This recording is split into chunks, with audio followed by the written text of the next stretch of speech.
You know that old saying, never meet your heroes? But what if you could actually see the world through their eyes? To really truly understand an artist like David Bowie, you've got to look past the music and see the art that lit up his imagination. So let's go ahead and open the door to his private gallery and see what the objects inside have to say.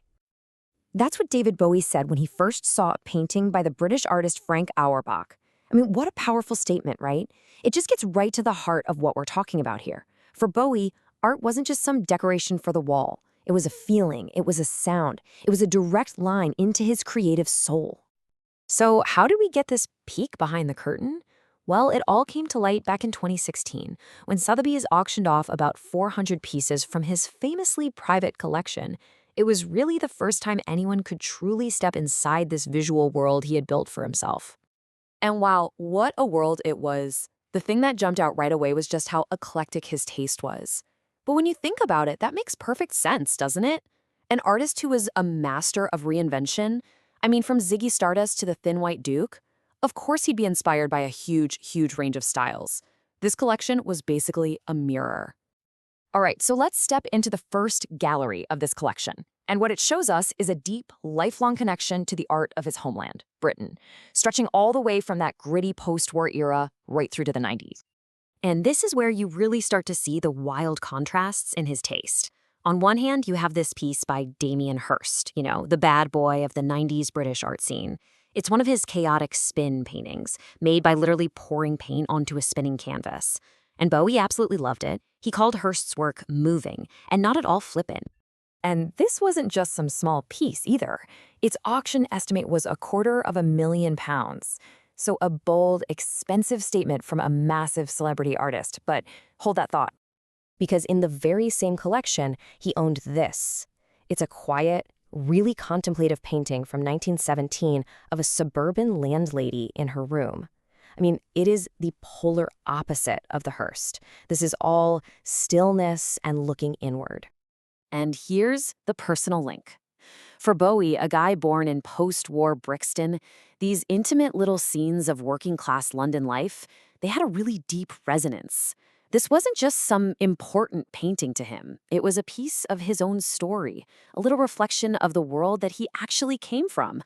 And his love for British art just spanned the entire spectrum. He had the super thick, textured portraits of Frank Auerbach, those sweeping abstract landscapes of Peter Lanyon, the incredibly meticulous still lifes of Ewan Uglow, and even hopeful post-war sculptures like David Moore's Family Group. The range is it's incredible. Okay, let's move on. Our next section really shows that for Bowie, art wasn't something you just stick in a frame. He really believed you should live with it, use it, and weave it into the very fabric of your daily life. I mean, take this, for example. It's a classic 1960s record player by the Italian designers, the Castiglione brothers. Sure, it looks like a piece of sculpture, but it's also a machine for music. You can just picture Bowie putting on his favorite records for his friends, turning the simple act of listening into its own kind of performance art. Even his sofa was an artistic statement. This is the Big Sur sofa by Peter Shire. It was part of the iconic Memphis group from the 80s, which was famous for these colorful, asymmetrical, really playful designs.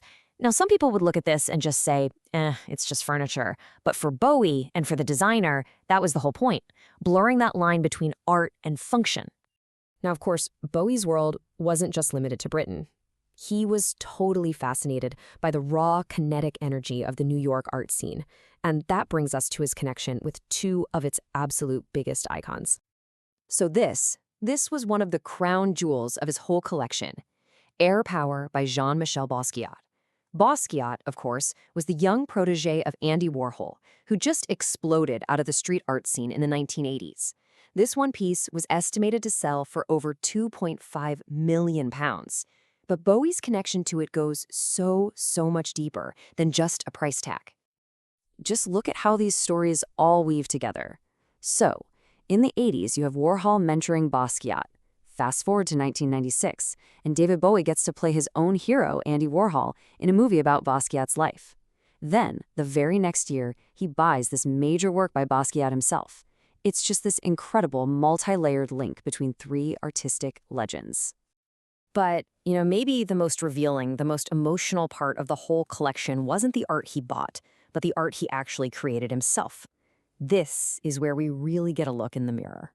That's right, Bowie was a painter. This is one of his works, a self-portrait called D-Head XLV. It was part of a series he called Deadheads, where he painted portraits of himself, his friends, and other musicians, sort of exploring the idea of self with these really energetic, almost frantic brushstrokes. And this particular painting has an absolutely unbelievable story. Get this. This very painting, created by a global icon, somehow ends up in a charity shop in Toronto. Then, in 2021, someone just stumbles upon it and buys it for $5. $5. After it was verified as a genuine Bowie, it went to auction and sold for $66,000. It's like a real-life treasure hunt, just an incredible final chapter for this really personal piece of work. So, when you put all these pieces together, the paintings, the furniture, his own creations, what kind of portrait starts to emerge? What does it all really tell us about the man behind the music? Well, what becomes crystal clear is that this was not a random pile of expensive things. It was a deeply, deeply curated reflection of who he was. Every single piece tells a part of his story. The collection was just as eclectic, as intellectual, and as emotional as any one of his albums. It tells us he stayed deeply connected to his British roots. It shows us an intellectual who could love the splashy energy of Damien Hirst just as much as the quiet grit of Harold Gilman. It proves that for him, art was life. It was in his sofa, it was in his record player, it was in everything. And finally, it reminds us that he was a creator in all forms, not just a rock star on a stage, but an artist with a canvas, exploring his own identity. Which kind of leaves us with one last thought. Bowie's collection really was a portrait of his life, his passions, his history. And it makes you wonder, if the objects you choose to live with are the things that tell your story, what would they say about you?